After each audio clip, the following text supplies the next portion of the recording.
Welcome to Samba Samba. Enjoy the video. You need to start in Finder with the project closed. Unsaved changes will be lost. First, make a quick backup if the song is important. Once done, open the Garageband app or navigate to /music/GarageBand/projects to find the song file. You'll see project folders and package files. This is where GarageBand stores songs. Make sure GarageBand is not running, or if it is, close the specific project, so you can safely remove its files without causing app conflicts, or you're going to delete the song file directly from Finder. This is the one reliable method. Once you've found the band package or project folder, right-click to inspect contents if you want to confirm tracks and audio files. Select the project or package and move it to trash.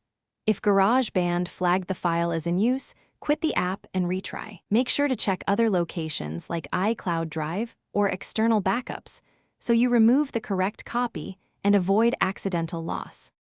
To complete deletion, empty the trash so the file is permanently removed from disk.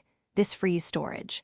Once done, reopen GarageBand to confirm the song no longer appears in Recents or My Songs. If you still see it, make sure iCloud Drive syncing isn't restoring the file. Turn off sync temporarily and remove duplicates.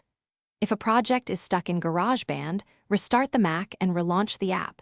That clears cached listings. One tip: search Finder for the project name to find hidden copies. Thanks for watching. Consider subscribing if we helped you.